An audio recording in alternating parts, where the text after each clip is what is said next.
So y'all want to know how to make a thumbnail like this. It's not that hard, to be honest. This took me like 10 minutes to do, but of course I've been doing this for a minute now. I know what I'm doing. But it's really not that hard. I've seen a couple people asking how do I do it. The only requirement is to have a computer.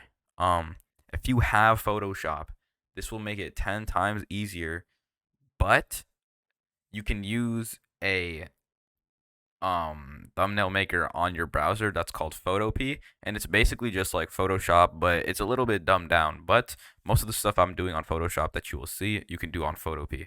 So let's get straight into it.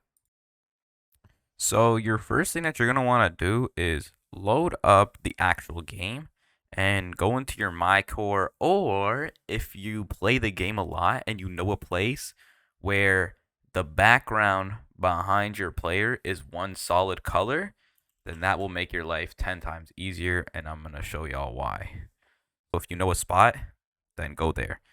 Preferably put your quality on put your quality on max, because it's gonna add glare and it's just gonna make your screenshot of your player look way better. So if you can't, because like look, this is gonna be the difference. So what I do is I usually walk close up and then I take a screenshot of this. If you have it on lowest graphics, this is what it's gonna look like. This is bad for business. If your game's gonna lag a lot, just take one screenshot, or go into like any other quality, but just preferably max. Take a screenshot of this. What you can do to take a screenshot is Windows key, the Shift key, and the S key, and then you can grab a screenshot of your player, and of course, and then it copies it to your clipboard. If you don't have that, just look up on Google screenshot software and get a screenshot of your player. Once you have a screenshot of your player, we're gonna go to Photoshop, and for the ones that don't have Photoshop, go to Photopea. So you want to make a white canvas, preferably all white. You don't want anything on this, and then you just want to put your picture of your player. For the ones that are on Photoshop, go here into quick selection, right click it. It's going on to my other monitor. Okay, so you wanna right click it, and then go to object selection, and then just select your player. It's gonna scan it with AI, and it's going to get a screenshot of your player. And if this happens, what you're gonna want to do is right click it again, go to quick selection, and then just anything that wasn't selected, just go around. I'm gonna go on Photopea right now. Shoot. I'm gonna go on Photopea right now and try and attempt this. And then tell y'all like the best way, because I'm assuming that most of y'all do not have Photoshop. So yeah, and boom, for the guys on Photoshop, boom, that's what you have. And you want to do Control Shift I, delete, and then you have a screenshot of your player. And if it looks something like this and you don't like how it looks, grab the lasso. You could do this on Photopea too, and then just go around and then just like select anything that just looks not right. And then boom, once you're done that, you just want to, of course I'm going to make it look better off camera, but yeah, and then you just want to put it to this side. If you're wondering how I pulled up this screen for it to like move around, I just click on it and then I click Control T. If you click Control T, it's going to bring up this thing where you can make it look different. And you want to move it to the left. I'm going to go on Photopea right now and try and attempt this. So if y'all don't know how to create one, just go new project on Photopea and then 1920, 1080. This is the reason why I said it basically is, look, it's literally just Photoshop. Allow clipboard so then you can copy stuff. Oh, so Control T does not work. Okay, so if you don't, let's go transformation controls, just turn that always on. The ones that are on Photopea, you're lucky actually, because they actually have this stuff on Photoshop. So what you want to do, if you want to use quick selection, I'm just going to run through the whole thing. The reason why I said you should have a screenshot of something behind you that's all one color is because if you use the magic wand, any color that they pick up behind your player, they can select. So you see how this is all one color? You can select this all and just delete it.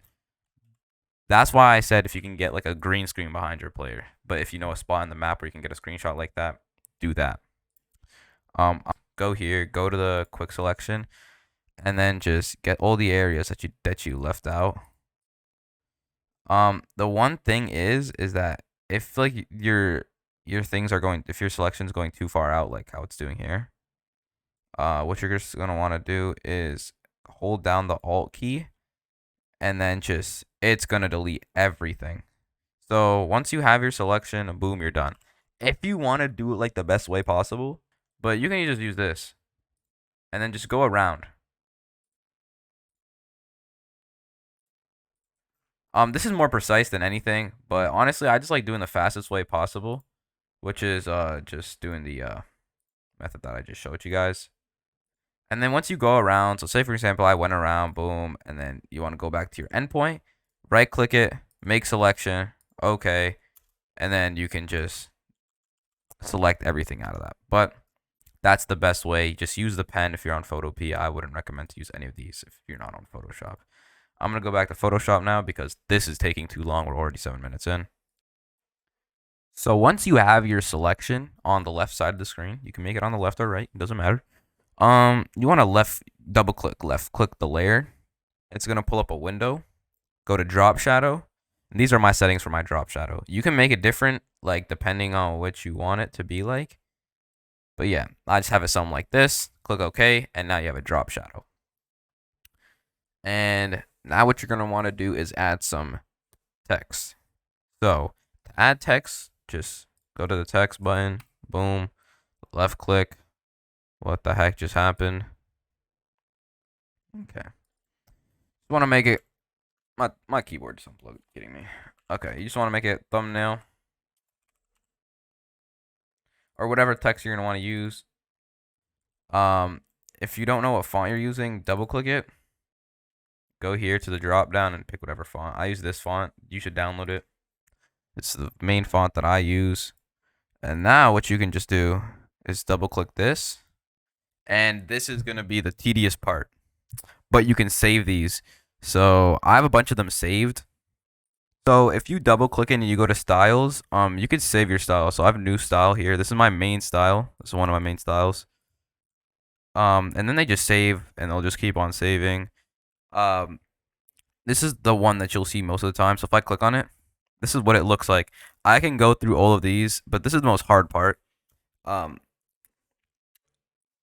can make an in-depth video on how to make your layers look like this, but like it's gonna take a minute. I just do them and then save them, and then I just have a file with a bunch of text in it.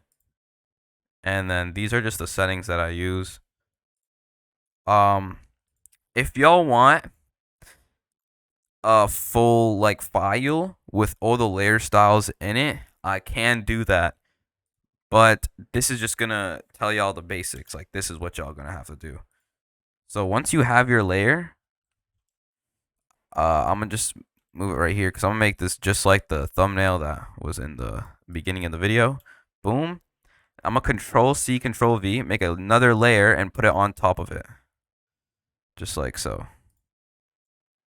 And now I'm gonna grab another layer, but it's gonna be red, and I'm gonna put it underneath and say tutorial, and then I'm gonna be back with y'all when I have all the text. So quick disclaimer, when you are typing, make sure you're typing in all caps because that is just the best way to do it. So once you have your layers, this is what it's gonna look like when you have them lapped over each other. Don't do this for every single one because you don't want to just lap a bunch of random layers on top of each other because some text, they just don't go over each other. It doesn't look right. But for this specific style that I put on the text, it looks the best. If y'all want a more in depth on how I get my text like this, I can make a video for that. And then now what you're gonna want to just do is grab a background. This really doesn't matter. You can get a screenshot of the game. You can go on Google and look up RH2. I don't know if there's gonna be any results. Go to images, and y'all could just get literally any screenshot. I have one main screenshot that I do use for most of my videos. Or you could just go into the game and then just get a nice part of the map and take a screenshot of that. It really doesn't matter. You just need something in the background. To be honest, it could literally be a 2K screenshot. People don't even realize. So I'm going to get my screenshot, put it in the background, and then we're going to the next step. So if y'all realize that most of my videos, I just use this one screenshot, and then I just use it over and over again. And then once you have this, what you're going to want to do is you can make this like, okay, From here, from the text to the importing your player, I can stop the tutorial right this. This is the main sauce, okay? Everything else is extra stuff. This is all creativity, okay? It's how creative you can get. I be sitting here sometimes just thinking about what I should put. This is basically the whole entire thing. You want to add text, background, your player, cut it out, and then that's how you do everything. Okay? Boom. Once you have all of this set, all the extra stuff it just comes. So you don't have to put anything else. If you want to, you can though. So I'm gonna go into depth with like you can put arrows and stuff like that. So I'm gonna put the link of this in the description. And this is basically just a Google Drive with a bunch of random stuff. So if you go to effects, arrows, and you'll end up finding an arrow. So I can use this one. I'm gonna use this one, download it, and then put it onto your canvas. So I'm gonna leave the link of this in the description because I'm making this tutorial from I think y'all have Photopea, because nobody really has Photoshop. So you can use this on Photopea because you can just copy and paste stuff. But I have files on Photoshop. They don't go onto Photopea. It's not how that works, I think. So get an arrow and then put it onto your canvas. So what I'm gonna do in this thumbnail specifically, I'm gonna put a clip on this side of the screen. That's why there's an arrow. Okay, I'm gonna put a clip on this side of the screen. Get an arrow, put an arrow, and then I'm gonna grab a clip. So if you don't have a clip or nothing, it doesn't really matter. By the way, all this stuff is just extra stuff. You can stop the video wherever you want it, but this is just extra stuff, okay? And all the stuff that I'm showing y'all, it's all here. These are all the packs. You can just go through this and get screenshots. I didn't even know they made a Google Drive, but this guy made a Google Drive. So get a Google Drive. I'm gonna send y'all a link, and then just get all the pictures from here. This is all the pictures, okay? So boom, once you've done that, what you want to do is you can grab a clip. So I'm going to get an image of a clip. Boom, just like that. What you're going to want to do is put this under the divider. So put this under the divider because if it's over the divider, it's going to like, it's just going to overlap it basically. So what you're going to want to do is put it under the divider. So say for example, I wanted to get this side of the screenshot. What you do is you grab the pen tool, you grab from this side to this side, extend it, boom, right click, make a selection, okay, delete everything, and click on your layer, delete everything. So now it's only going to be this side of it, okay? That's how I do that. So we're not going to need to do that though. And that's how I do it. So everything here is just additional stuff. I'm gonna end the video here before it gets to like 20 minutes long. I'm gonna have to edit it so and then the video's not that long. But yeah, that's how I make my thumbnails. That's basically the sauce. The Google Drive is the sauce. If you have Photoshop, way better. But I'm making this from I think y'all probably don't have Photoshop. But that's how I get everything like this. And that's it for the video. If y'all want like an in-depth video of how to do a specific thing that I did on this canvas, I can do that. I hope y'all stay safe and peace out.